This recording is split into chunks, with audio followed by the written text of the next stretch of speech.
Hello and welcome to the latest in our revision videos on early Elizabethan England, with the focus being on KT2.2, challenges to Elizabeth at home and abroad.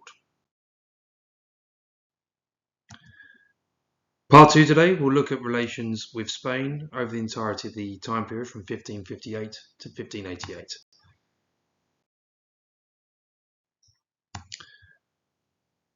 So today's content will focus on the political and religious rivalry between the two countries, as well as the commercial rivalry, including the New World, privateering, and the significance of the activities of Sir Francis Drake.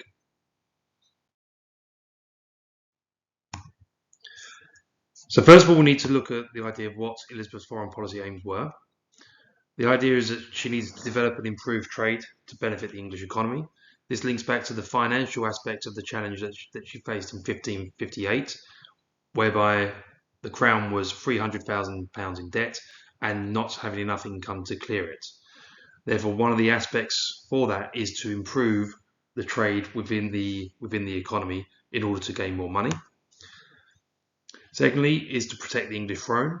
Again, it links into the challenge of both legitimacy and religion, in the sense that Elizabeth was Protestant at this point in time, and the religious settlement was in the process of occurring, and therefore she was open to challenges from the countries of Europe.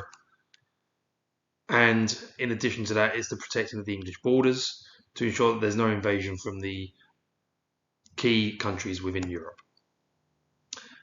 And therefore, because of the financial implications of that, is that avoiding war was also one of her key policy aims.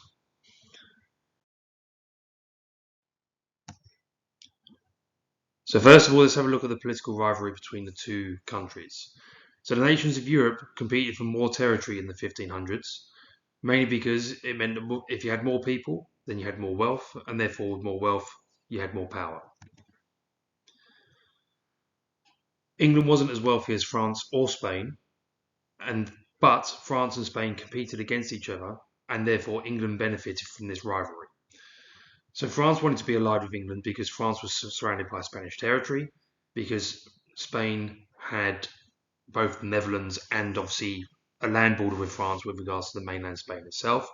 And Spain wanted to be allied with England because Elizabeth's fleet could protect the Spanish fleet sailing to the Netherlands for trade purposes.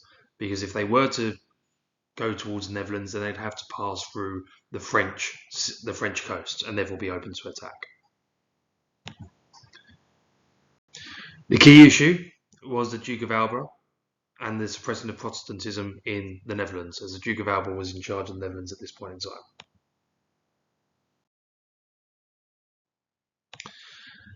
Let's now have a look at the religious rivalry. So religion obviously was another source of conflict and was throughout the whole of Elizabeth's reign. This was mainly because France and Spain were both Catholic, and Catholics saw Protestantism as something dangerous that had to be stamped out. But Protestants saw Catholicism as evil that wanted to destroy the true religion of Christianity itself. So Philip II of Spain opposed the Elizabethan religious settlement of 1559, and we also see the issues with regards to the Spanish role in the Netherlands that will be covered in video 3.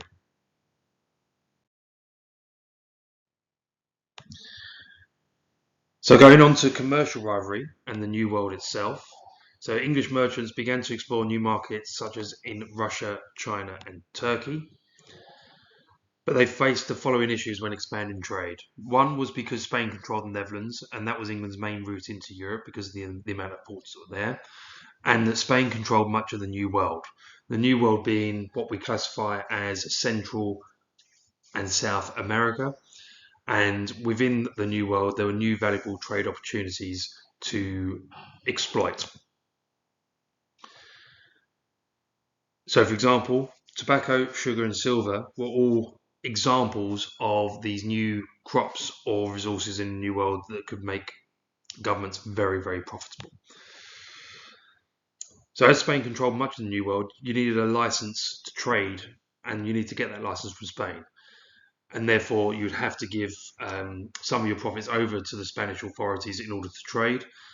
And so therefore, because of that, most people ignored it and traded illegally, and therefore enhanced the commercial rivalry between the countries. So let's have a look at Francis Drake.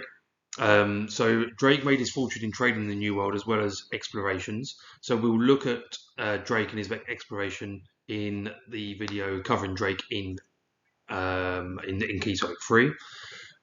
But most of what Drake did with regards to his trading and his exploration would be considered to be piracy in the modern context.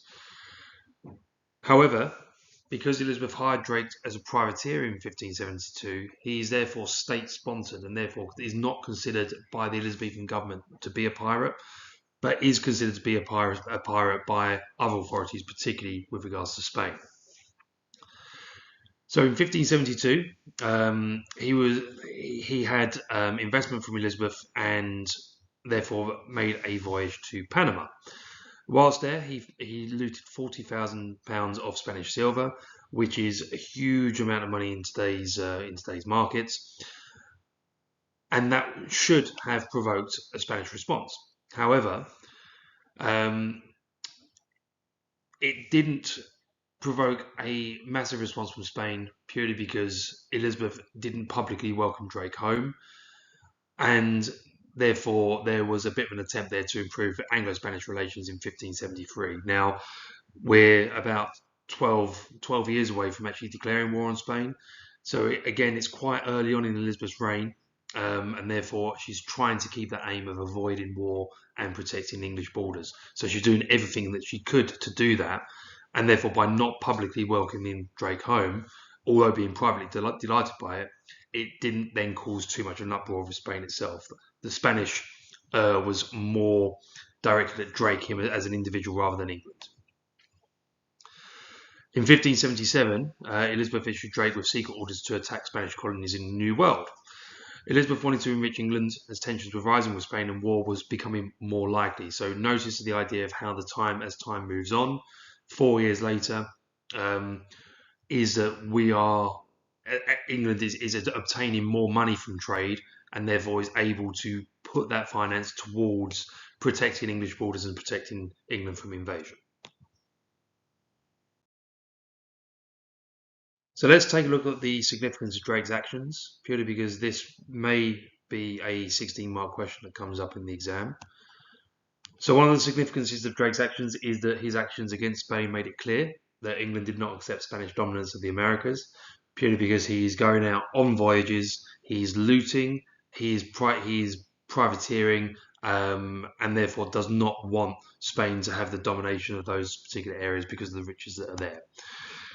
Second thing is that because of the looting, and because that goes directly into the Crown's pocket, because the Queen has invested in Drake, the Crown's finances are boosted at a time where those finances can then be given over to the Navy in order to protect England from the threat of Spain, particularly in the latter part of the 1570s and later on. The other thing that really kind of riled Spain up was Elizabeth's public knighting of Drake on the Golden Hind after circumnavigation.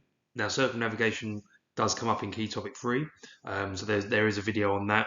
And so the information around that is the amount of loot that he brought back from his circumnavigation boosted the Crown's finances significantly, and was also worth in today's money around about £500 million.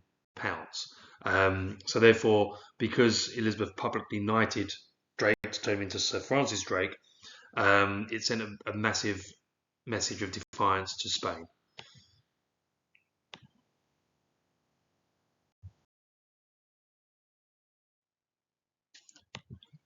So let's have a look at a practice 16-mark question for this particular question, for this particular topic. So a question, again, that hasn't come up in any exam series thus far is the question of commercial rivalry.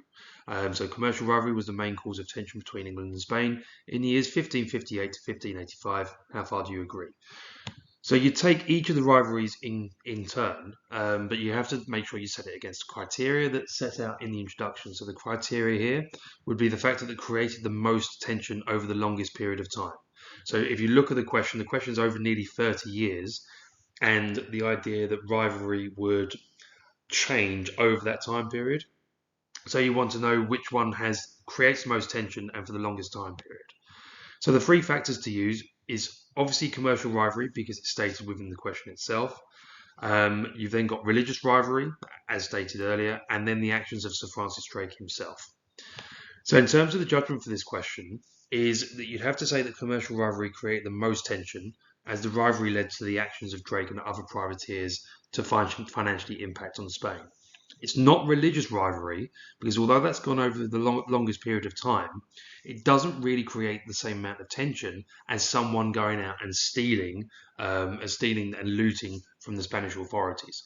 So it would have to be either commercial rivalry or the actions of Drake and other privateers. So you can interchange the judgment itself, but that's the sort of judgment you should be going towards if this question were to come up. Okay, that's the end of this particular video. Don't forget to like and subscribe and hit that notification bell to be notified of any other revision videos.